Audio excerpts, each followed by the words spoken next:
Buenas tardes, Luis. Buenas tardes. Hola Esther, Luis Pedro, buenas tardes. Javier, buenas tardes. Buenas tardes, licenciado.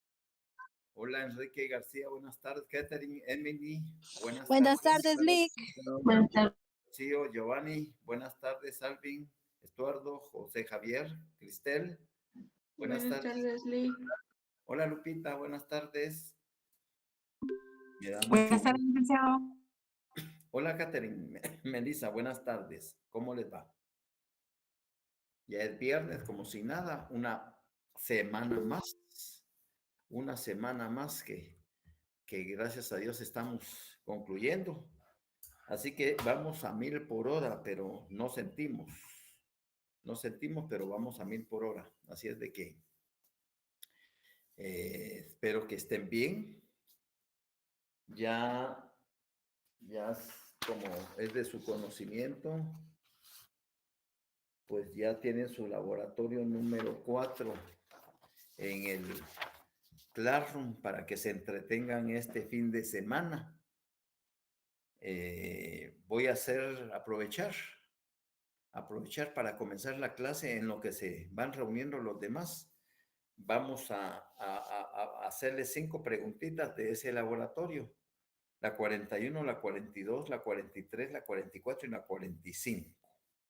La 41 dice, ¿quién es la autoridad máxima de la Facultad de Ciencias Jurídicas y Sociales?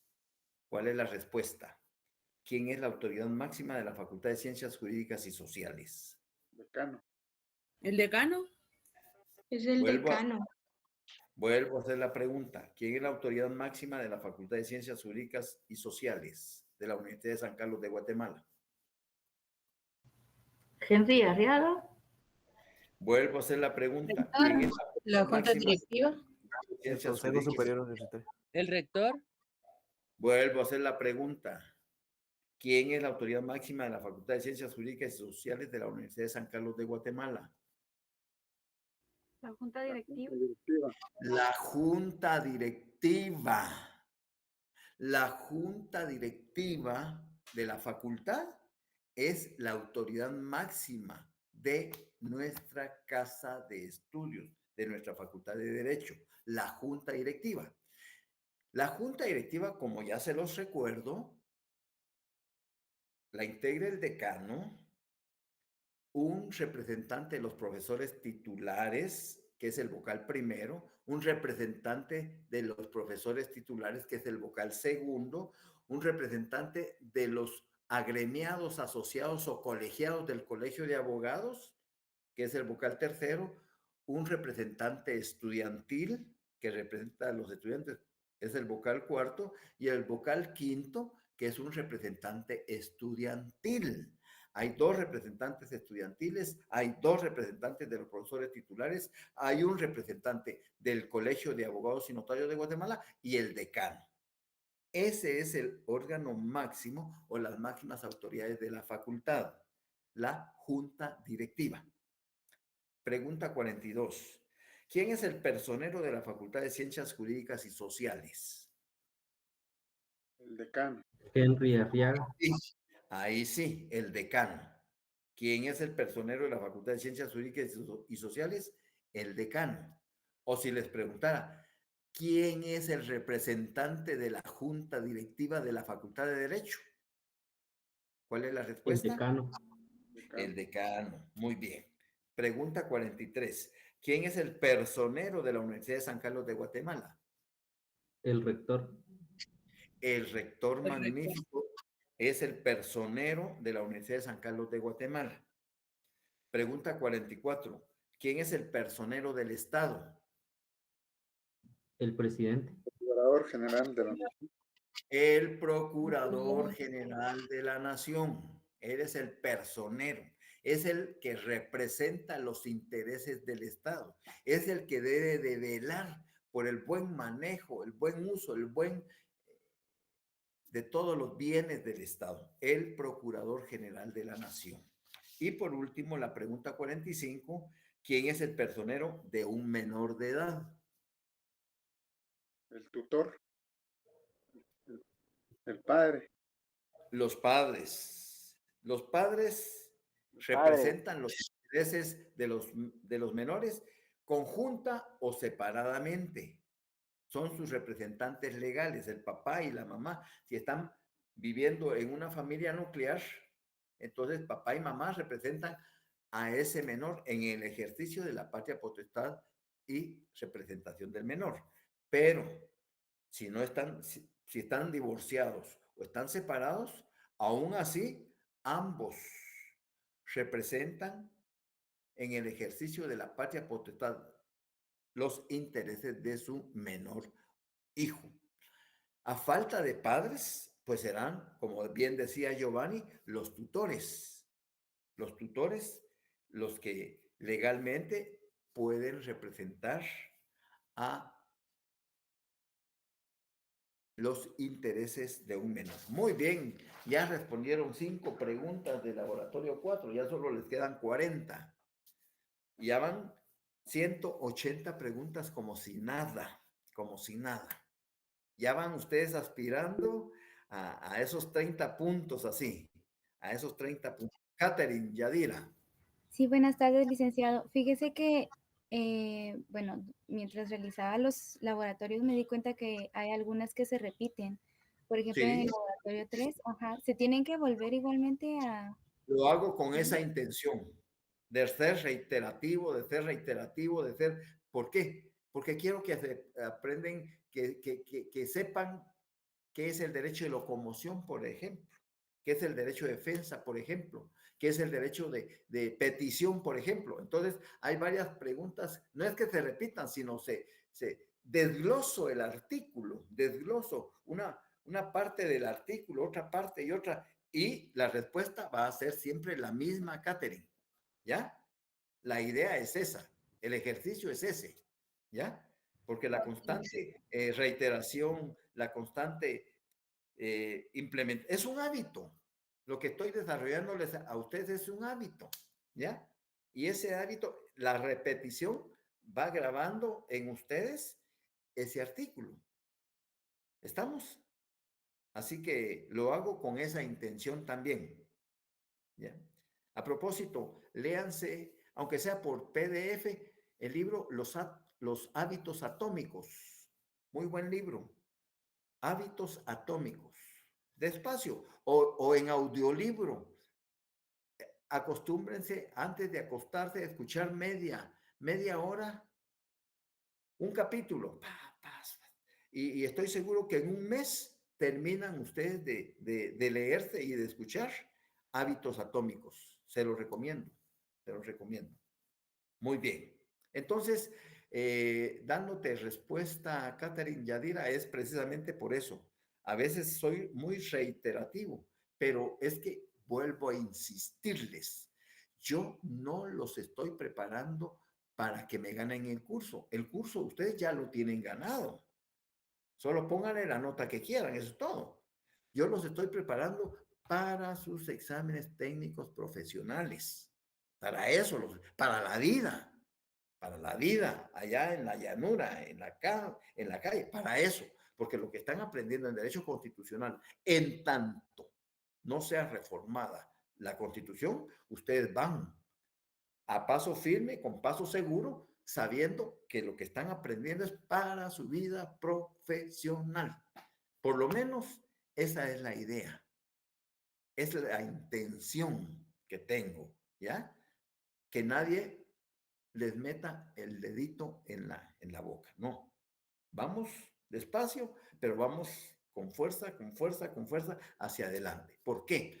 Porque el derecho constitucional está íntimamente relacionado con todo lo que ustedes hagan, tanto en su vida privada, en su vida profesional, en su vida social, en su vida familiar, en su vida, en todo.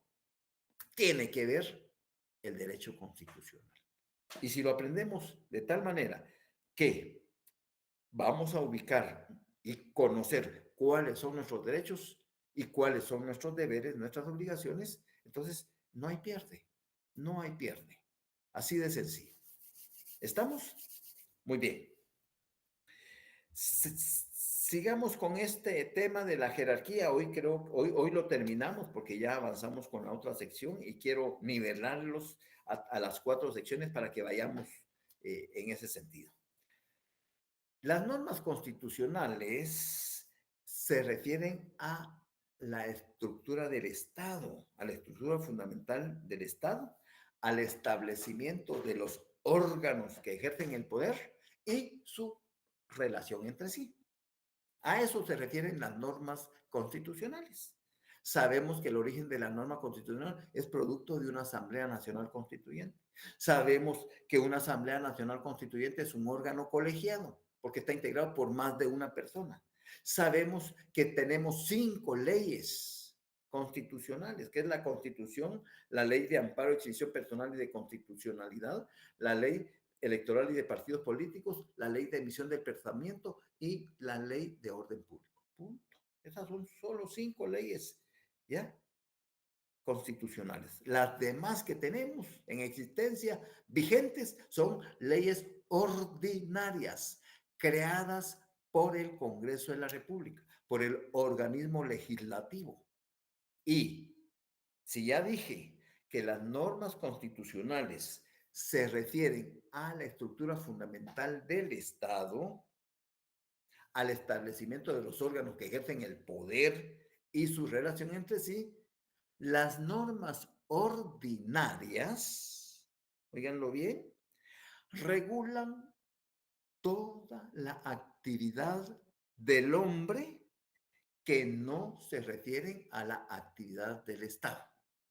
Las normas ordinarias regulan toda la actividad del hombre que no se refieren a la actividad del Estado. En otras palabras, las normas ordinarias desarrollan la norma constitucional. Así de sencillo.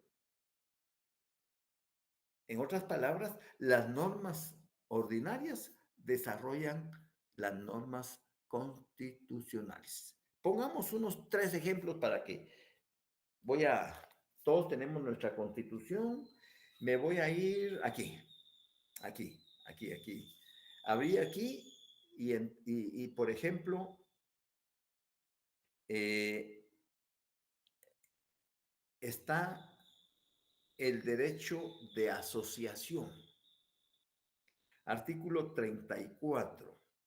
Se reconoce el derecho de libre asociación. Nadie está obligado a asociarse ni a formar parte de grupos o asociaciones de autodefensa o similares. Se exceptúa el caso de la colegiación profesional. Este artículo 34, ¿qué leyes ordinarias van a desarrollarlas? Bueno, me van a decir ustedes, pues la ley de colegiación obligatoria. Claro, que es una de ellas. La ley de colegiación obligatoria es una de ellas. Y si nos vamos más adelante, habla ahí por el artículo de la colegiación, habla aquí.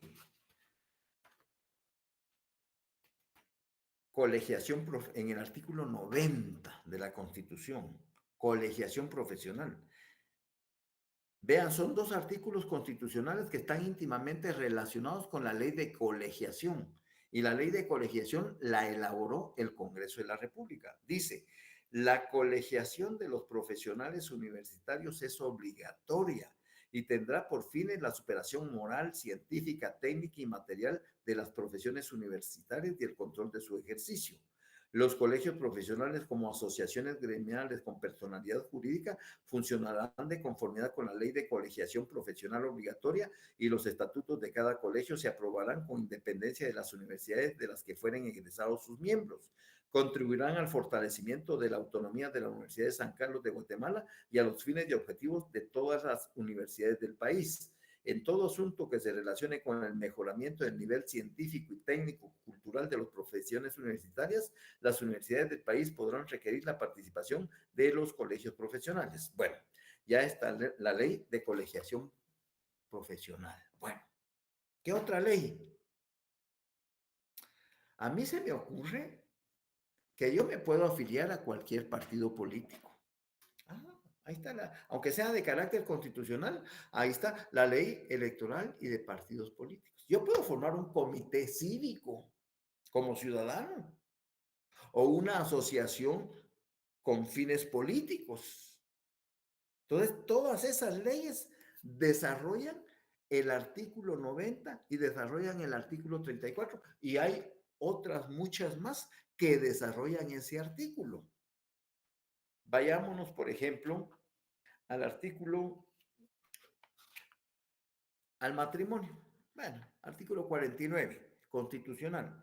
El matrimonio podrá ser autorizado por los alcaldes, concejales, notarios en ejercicio y ministros de culto facultados por la autoridad administrativa correspondiente. A propósito, a un pastor evangélico o a un párroco de una iglesia católica, ¿qué autoridad administrativa faculta para que autoricen matrimonios civiles?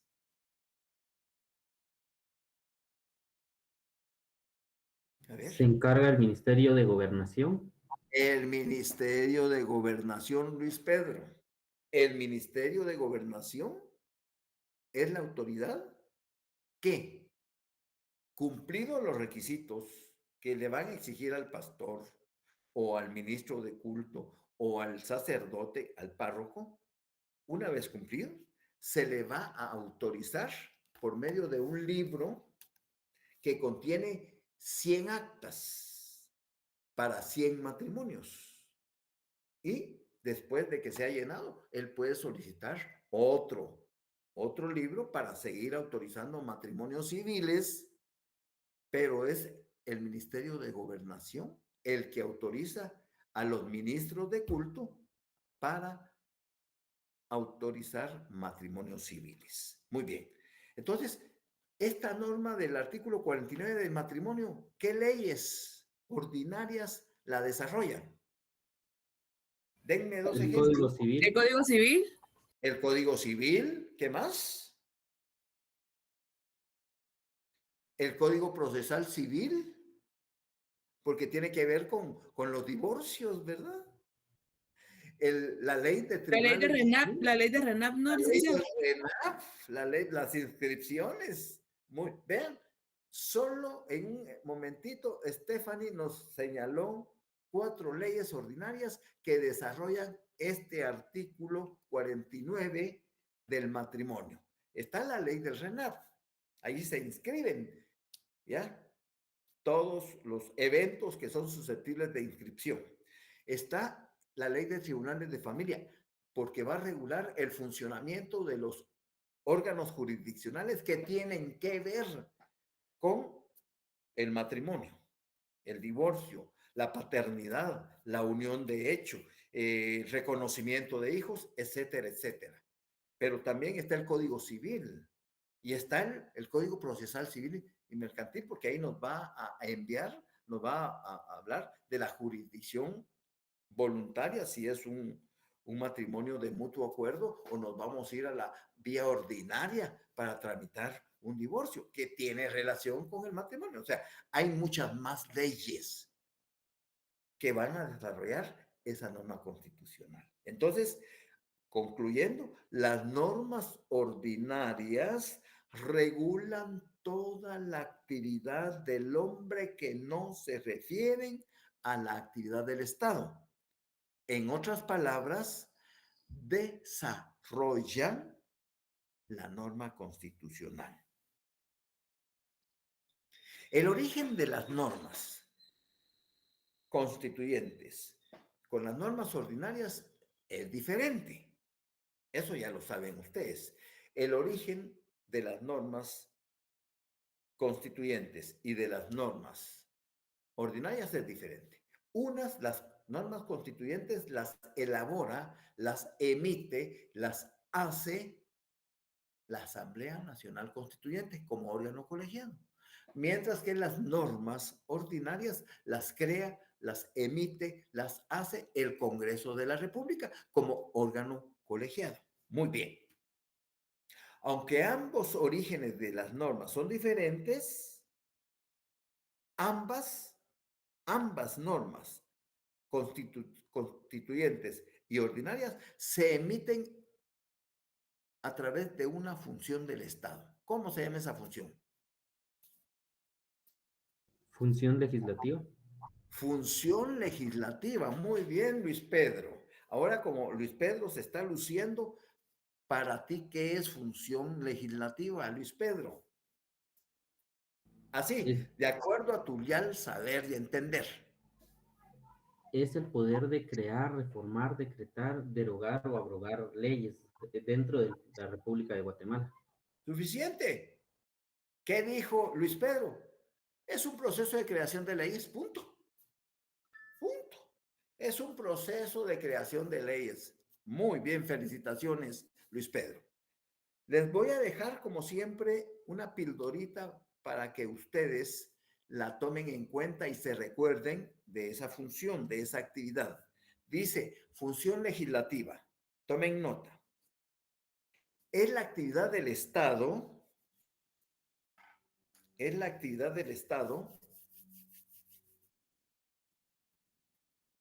que tiende a crear el ordenamiento jurídico, es la actividad del Estado que tiende a crear el ordenamiento jurídico que se manifiesta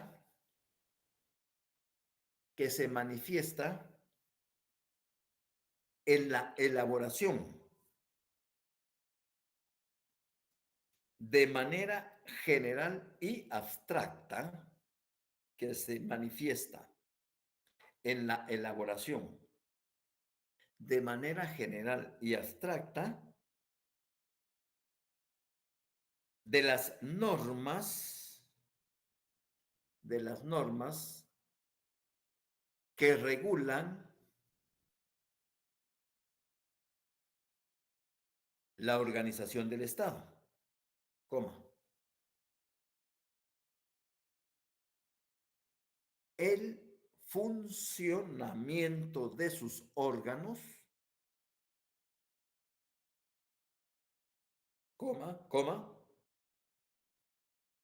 las relaciones entre el Estado,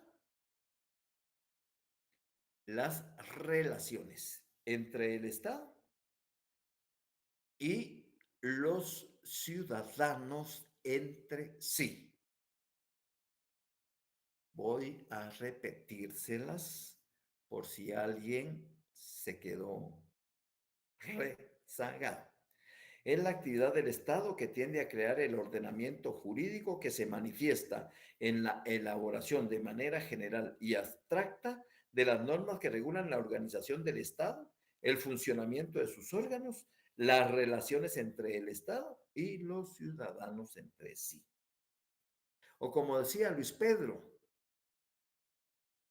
no es ni más ni menos que el proceso de creación de leyes.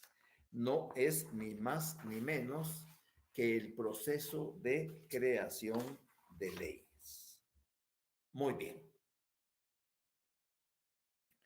Un título así, pongamos diferencia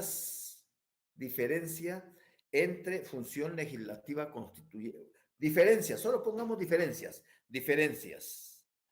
Trazamos una línea y en medio de la página la partimos en dos. A mitad de página vamos a poner constituyente y del otro lado la ordinaria, la función constituyente y la función ordinaria. Legislativa, ¿por qué? Pero antes de darles esas tres diferencias, lanzo una pregunta de cultura general. Sabemos que la función esencial del Congreso de la República, del organismo, es el proceso de creación de leyes. Punto.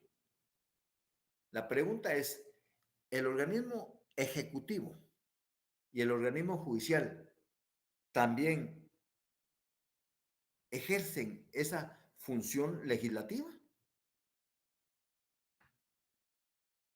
¿Qué dicen ustedes? Sí, porque tienen iniciativa de ley también. Están facultados. Bueno, una cosa es iniciativa de ley. Tienen iniciativa de ley, ya lo dijiste tú. Pero la pregunta es si ejercen función de creación de leyes. El organismo ejecutivo sí, cuando crea a veces decretos gubernativos o acuerdos gubernativos, ¿verdad? Perfecto, Giovanni, muy bien, muy bien.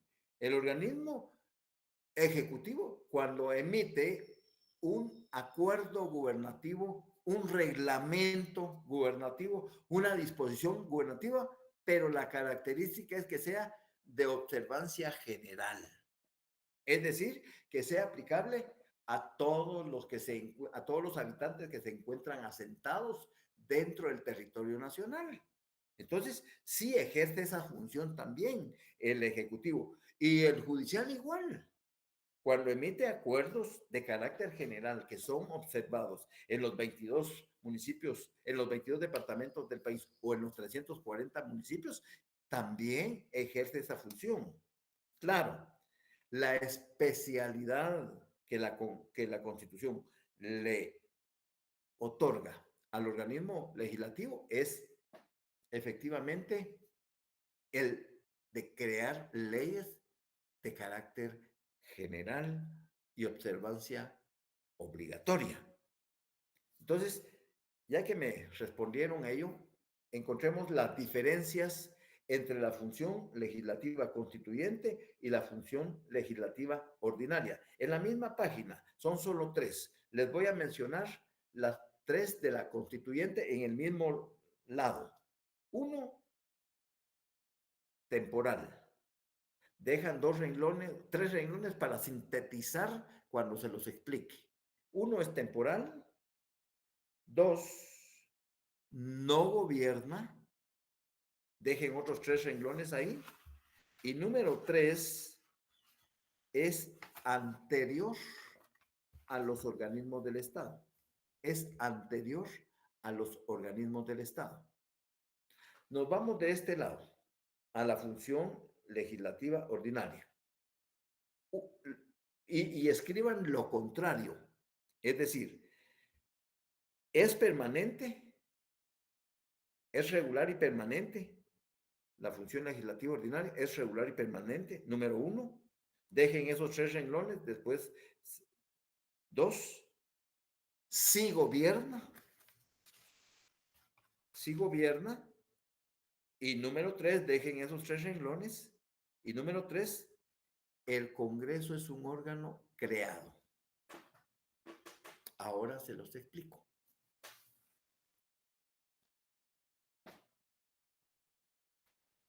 Cuando se convocó a crear, a emitir esta Constitución Política de la República que está vigente en estos momentos, esto se hizo producto de una ilegalidad. ¿Por qué? Porque en ese entonces quien convocó a los 2 o 3 partidos políticos que estaban vigentes en ese entonces era el general Mejía Víctores, que era jefe de Estado. Y él estaba ahí como producto de un rompimiento constitucional. Se rompió el orden constitucional y al final que le pusieron a Ríos Montt y a otros coroneles y generales por Gordillo, el coronel Gordillo, era un triunvirato que iniciaron con Ríos Montt y luego al final quien se quedó de último fue el general Mejía Víctores. Y él, siendo jefe de Estado, convoca a los 3 partidos que estaban legalmente inscritos en ese entonces para que propusieran a sus constituyentes y Sí, en ese entonces no era el Tribunal Supremo Electoral, sino el Registro Electoral, el que convocó a la población a que eligiéramos a esos diputados a la constituyente. Y el encargo que se les dio era que elaboraran una constitución, que elaboraran una ley electoral y de partidos políticos y que elaboraran una ley de amparo, exhibición personal y de constitucionalidad. Fijan la fecha, vamos como ciudadanos a emitir el sufragio, elegimos a los constituyentes y dentro de los constituyentes, en algunas constituciones viejitas como esta, aparece hasta el final el nombre de cada uno de los diputados y el departamento al que representaban, ¿ya? Y dentro de estos diputados, los que ya pasan más o menos de 50 años de edad, que están conectados ahorita, ya pasan de 50 años de edad, se acordarán de uno de los, en este momentito lo tengo aquí a la vista, de Mauricio Quistán. Mauricio Quistán fue diputado por el departamento de Quetzaltenango, pero él no sabía leer ni escribir y fue diputado a la Asamblea Nacional Constituyente, al igual que otro que ahorita se me fue el nombre, pero eran dos diputados en esa oportunidad que no sabían leer y escribir. Sin embargo, fueron electos diputados a la Constituyente. La anécdota de Mauricio Quistán es la siguiente. Él lo que tenía era plata, tenía camiones y acarreaba gente del altiplano, de allá de Totonicapán, Quetzaltenango, el Quiché, y los bajaba a la Boca Costa. Pero eran camionadas, familias enteras, como lo siguen haciendo todavía, familias enteras, y allá les hacían unos grandes galerones para el corte. Era una época de corte de café y todo, pero los llevaban por 3, 4 meses en unas condiciones tan precarias y tan difíciles, pero él les adelantaba el salario. En ese entonces, imagínense, eran creo que 2 o 3 quetzales diarios los que se pagaba por familia y con la necesidad que ellos tenían y había por lo menos un techo, pero eran unas condiciones paupérrimas y siguen siendo. ¿Y a quiénes les trabajaban? Pues a los latifundistas de la mejor zona, la zona sur del país, que solo tierra plana tiene, pues. Y entonces, Mauricio Quistán, generaba mucha plata porque adelantaba el salario y entonces las familias se veían comprometidas a esperar hasta regresarse y el administrador de las fincas pues feliz de la vida que la mano nunca le iba a faltar. Uno de los diputados, no sé si del PR o del PIB o del MLN en ese entonces, Movimiento de la Liberación Nacional, o Partido Institucional Democrático o Partido Revolucionario, no me recuerdo qué diputado de esos 3 partidos se fijó que este señor movía gente.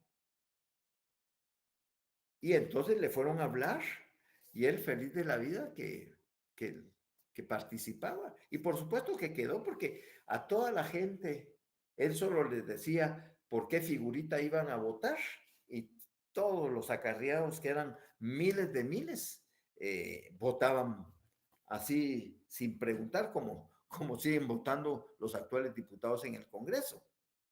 Les estoy hablando hace casi 40 años, pues, ¿ya?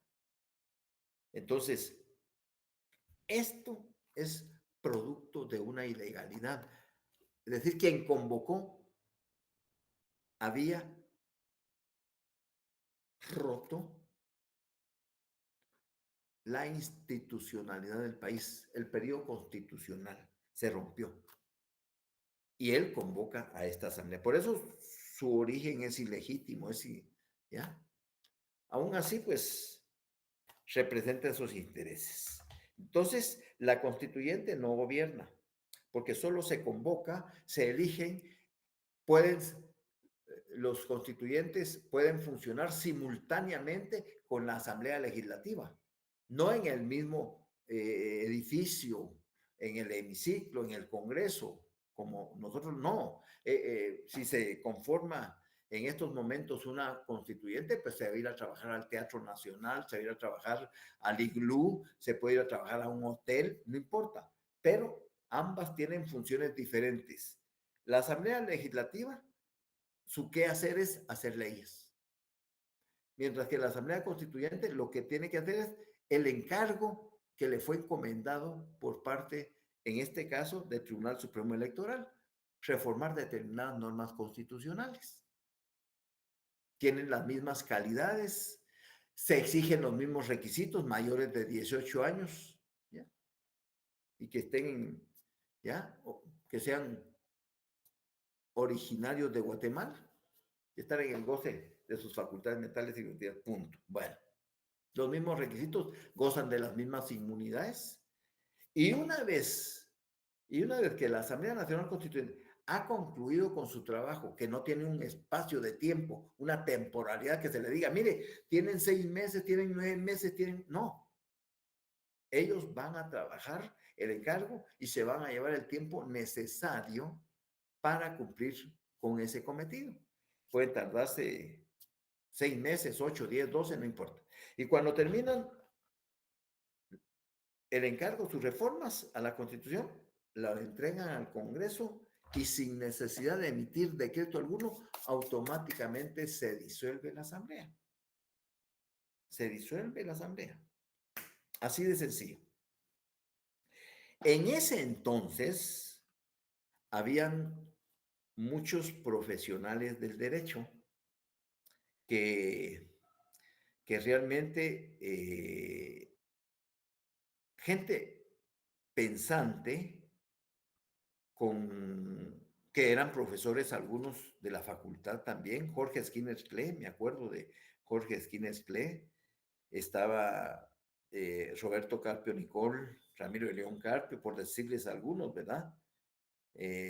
Arenales Forno, Julio Lowenthal, o sea, gente de mucho peso y de mucho conocimiento, García, etcétera, etcétera. Bueno,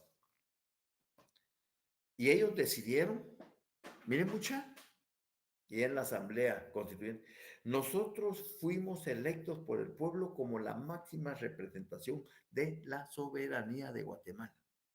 Estamos investidos de ese poder soberano que el pueblo nos otorgó a través de su voto. Entonces, somos sus mandatarios. Ejercemos el pleno poder soberano. ¿Por qué no nombramos? Esta es una anécdota que de verdad, lean la historia y así sucedió. ¿Por qué no nombramos una comisión para que vaya a hablar con Mejía Víctores, el jefe de Estado, y que le diga y le explique cuál es el sentir de los constituyentes, el pleno de los constituyentes? Y efectivamente nombraron a unos constituyentes, pidieron audiencia con el general, él los recibió en el palacio, rodeado de todos los ministros eran militares. Arriaga Bosque era el ministro de la Defensa. Arriaga Bosque siempre cargaba su cohete aquí en la cintura y siempre con la mano derecha en la cacha. A donde quiera que iba, inclusive fue ministro de Defensa de Julio César Méndez Montenegro. Igual, en esa misma situación andaba. Entonces van con el general y uno de ellos, el representante que eligieron para que llevara la voz cantante, le dice, general Mejía Víctores, nosotros como representantes del pueblo de Guatemala tenemos el máximo poder supremo de soberanía. En consecuencia, venimos a desconocerlo a usted como jefe de gobierno, porque nosotros representamos la voluntad popular. El general, solo una su sonrisa así mera sarcástica, vio a sus generales ministros, y con palabras adecuadas a ese léxico, les dijo, vea hijo de ta, ta, ta, ta, ta, ta, ta, ta, ta, vayan a terminar esa ta, ta, ta, ta, ta, ta, porque si no les vamos a quebrar el ta, ta, ta, ta, ta, ta, ta. Y entonces el cuate que llevaba la voz cantante, bueno, así pues sí va. Allá en la asamblea, los constituyentes compañeros los esperaban con cuetillos, con alegría, con algarabía. Muchachos, ¿y qué tal? Pues nos dijo el general que terminen ta, ta, ta, ta, ta, porque si no nos va a quedar ta, ta, ta, ta, ta. Entonces, el intento se hizo, pero faltaron ganas, ¿ya? En ese entonces el poder militar era terrible, pues, ¿ya? Pero esa es una anécdota. Entonces, por eso es que se dice de que la Asamblea Nacional es temporal. Una vez hecho su trabajo, se disuelve. Mientras que el Congreso es permanente, es regular. Ejerce gobierno el Congreso, juntamente con el Legislativo y con el Ejecutivo y el Judicial, ejercen gobierno. Y por último, el Congreso de la República es un órgano creado. ¿Por qué? Porque la Constitución es anterior a la creación del Estado. Es decir, si la Constitución entró en vigencia el 14 de enero de 1986, a partir de esa fecha nacen a la vida jurídica el organismo ejecutivo, el legislativo y el judicial, legalmente hablando, formalmente hablando, frente a los ojos de todo el mundo. En esa fecha, el organismo legislativo, el organismo judicial y el organismo ejecutivo nacen a la vida jurídica. ¿Por qué? Porque la Constitución les da la vida. La Constitución es un órgano creador y el Congreso es un órgano creado. Muy bien, sigamos. ¿Vamos bien ahí? ¿Me estoy dando a entender? Pregunto.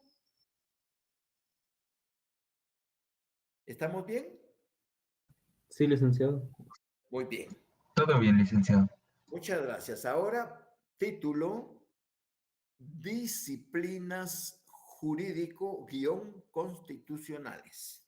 Disciplinas jurídico-constitucionales. Son solo 3 las que vamos a ver. Disciplinas jurídico-constitucionales. 1, derecho constitucional general. 1, derecho constitucional general. Después las explico y después vamos a escribir algo. 2, ahorita las vamos a enumerar. 2, derecho constitucional particular. Derecho constitucional particular. Y 3, derecho constitucional comparado. 1, derecho constitucional general. 2, derecho constitucional particular. Y 3, derecho constitucional comparado. Vamos con el número 1. Para eso vamos a escribir algo y después se los explico. Derecho constitucional general. Es aplicable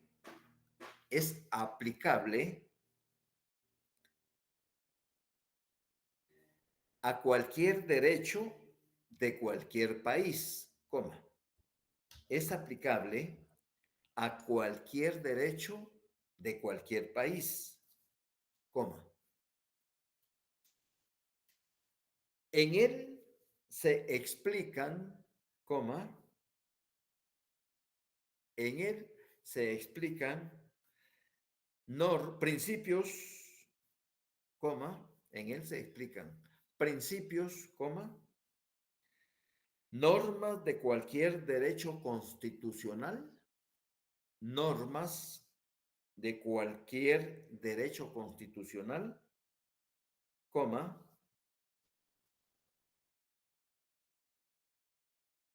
que puedan aplicarse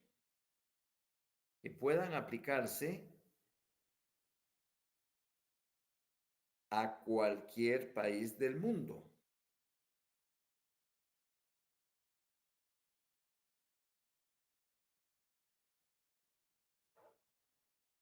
coma, es decir, coma,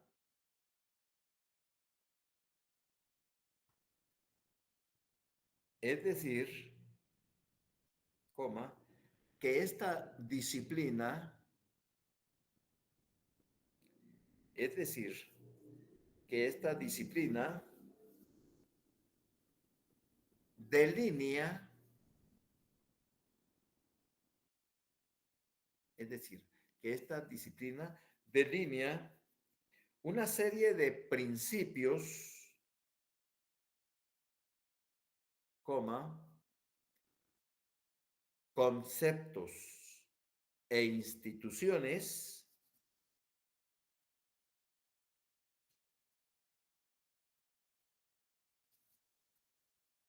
que se hallan en los varios derechos positivos, que se hallan en los varios derechos positivos, coma, con el fin de que cada estado, con el fin de que cada estado pueda clasificarlos, con el fin de que cada estado pueda clasificarlos y sistematizarlos, con el fin de que cada estado pueda clasificarlos y sistematizarlos para ponerlos en práctica,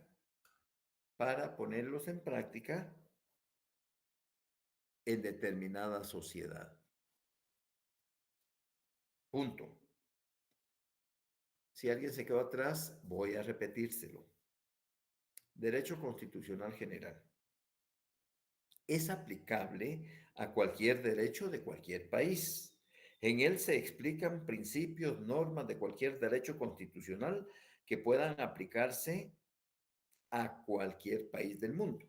Es decir, que esta disciplina delinea una serie de principios, conceptos e instituciones que se hallan en los varios derechos positivos con el fin de que cada estado pueda clasificarlos y sistematizarlos para ponerlos en práctica en determinada sociedad.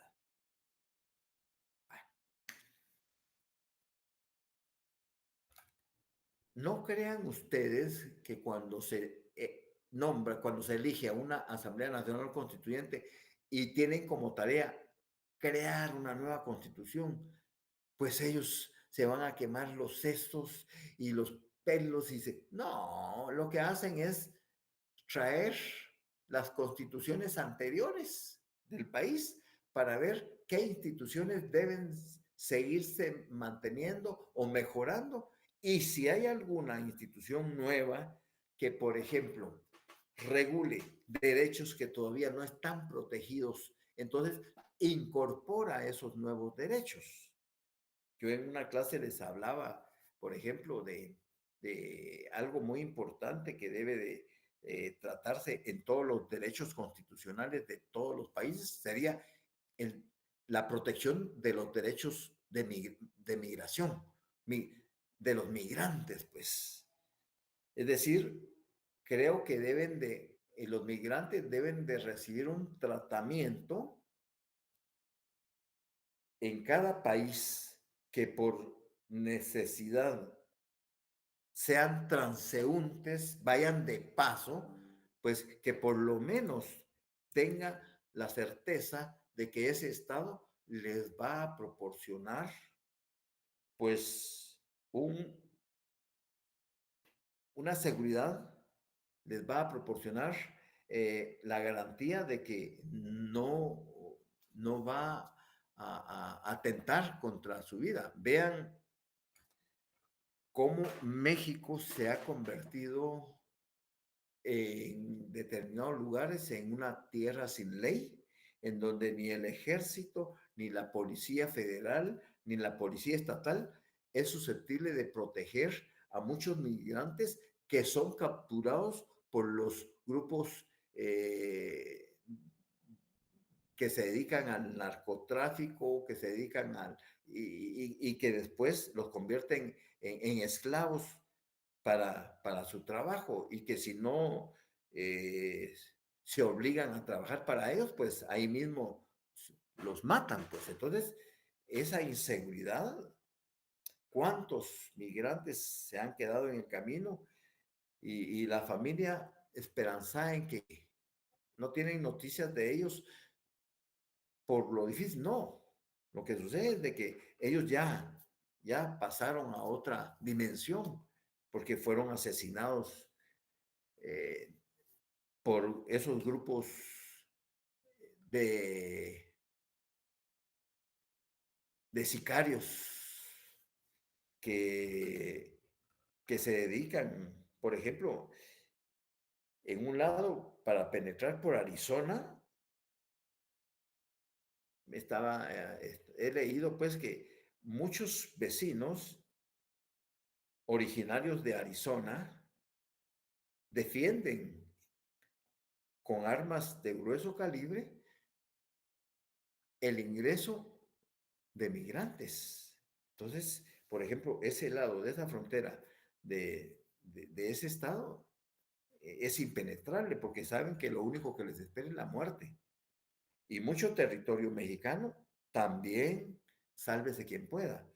Ese pasaje que vienen de Venezuela, Colombia, de América del Sur y pasan por Panamá y por la selva de Panamá, eso es bien complicado porque vienen niños, niñas y se quedan ahí con enfermedades de malaria, de enfermedades terribles que mueren de inanición. Entonces, debe de crearse por parte de cada uno de los estados normas que garanticen la vida, la integridad, por lo menos en el libre tránsito que ellos tienen dentro del territorio. Guatemala tiene un problema porque hay una sobrepoblación de migrantes que ya se han asentado en zonas de riesgo y que difícilmente puedan seguir su trayecto. Entonces, ellos ya se quedaron asentados acá. Un problema más para la comunidad guatemalteca. Entonces, ese derecho constitucional general sirve para eso, para ver qué principios, para ver qué normas, para ver qué instituciones o qué conceptos podrían utilizarse para que por lo menos formalmente estén regulados en la Constitución. Pero lamentablemente las migraciones nunca se van a poder detener. ¿Por qué? Porque si no es la violencia, si no es la falta de empleo, si no es tantos factores que hacen que todavía la mayor parte de migrantes tengan en su cabecita el famoso sueño americano, que ya no es un sueño, eso es una pesadilla, ¿ya? Pero eso no lo vamos a componer, pero debería de regularse algo al respecto. Veamos el derecho constitucional particular. El derecho constitucional particular es un conjunto de normas jurídicas, constitucionales que se encuentran vigentes en un estado determinado. Conjunto de normas jurídicas constitucionales que se encuentran vigentes en un estado determinado. Por ejemplo, esta Constitución es un conjunto de normas de derecho constitucional que se encuentran vigentes en Guatemala. Entonces, la Constitución de Guatemala, la Constitución de El Salvador, de Honduras, de Nicaragua, de Costa Rica, de Panamá, de Perú, de Bolivia, de Chile, de Argentina, de México, Estados Unidos, etcétera. Esos son derecho constitucional particular. ¿Por qué? Porque son un conjunto de normas constitucionales que se encuentran vigentes en determinado momento histórico en una sociedad. Por último, tenemos el derecho constitucional comparado. Escribamos esto y después les voy a dejar un ejercicio. Este derecho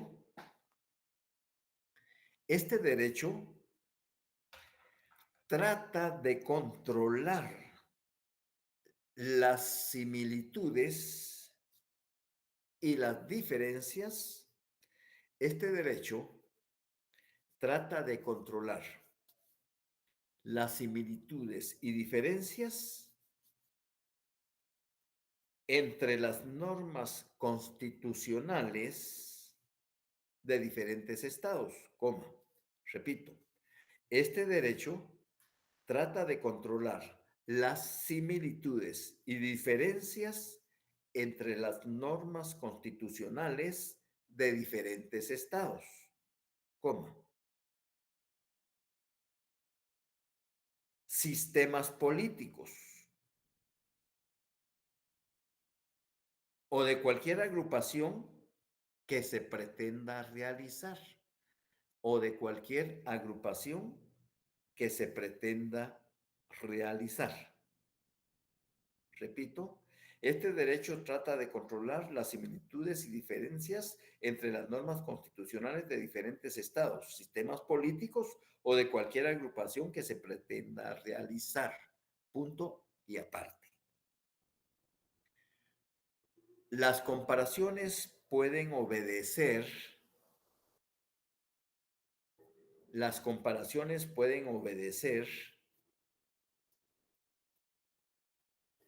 a diferentes criterios, coma, por estados determinados, coma,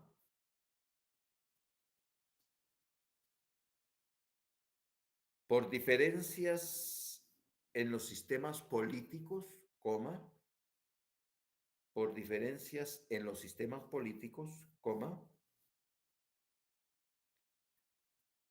por diferencias en la organización del gobierno, coma, por diferencias en la organización del gobierno, coma, por diferencias ideológicas, etcétera. Repito, las comparaciones pueden obedecer a diferentes criterios por estados determinados, por diferencias en los sistemas políticos, por diferencias en la organización del gobierno, por diferencias ideológicas, etcétera. Explico. Vamos a hacer un ejercicio, no para ahorita, sino para el lunes. Es decir, ustedes tienen el fin de semana para hacerlo. Vamos a hacer un estudio comparativo de dos normas de la Constitución nuestra y vamos a encontrar qué similitudes y qué diferencias hay en la regulación de esta institución que les voy a mencionar a continuación. Vamos a hablar del artículo 39, propiedad privada. ¿Cómo Guatemala protege la propiedad privada? Se garantiza la propiedad privada como un derecho inherente a la persona humana. Toda persona puede disponer libremente de sus bienes de acuerdo con la ley. El Estado garantiza el ejercicio de este derecho y deberá crear las condiciones que faciliten al propietario el uso y disfrute de sus bienes a manera de que se alcance el progreso individual y el desarrollo nacional en beneficio de todos los guatemaltecos. Bueno, así regula la propiedad privada. ¿Cómo regula la propiedad privada la Constitución de Cuba? ¿Cómo regula la propiedad privada la Constitución de Venezuela? ¿Cómo regula la propiedad privada la Constitución de Costa Rica? Entonces ustedes van a encontrar en 3 renglones qué similitudes y qué diferencias hay en esas constituciones en relación a la nuestra, tomando en cuenta cómo se protege la propiedad privada en cada una de esos estados. Y el otro artículo, veamos el artículo 49, el matrimonio. El matrimonio podrá ser autorizado por los alcaldes, concejales, notarios en ejercicio y ministros de culto facultados por la autoridad administrativa correspondiente. Así dice nuestra Constitución. Como el artículo 49, como el matrimonio es regulado en la Constitución de Cuba, en la Constitución de Venezuela y en la Constitución de Costa Rica. Pregunto, ¿alguna duda? ¿Todo está claro? ¿Estamos? Todo bien, licenciado. Todo Sí, bien. licenciado. Entonces, les deseo un feliz fin de semana. Por favor, a sus papás, abrácenlos, díganles que los ama, a su esposa, a su esposo, a sus hijos, a sus hijas, a sus sobrinos.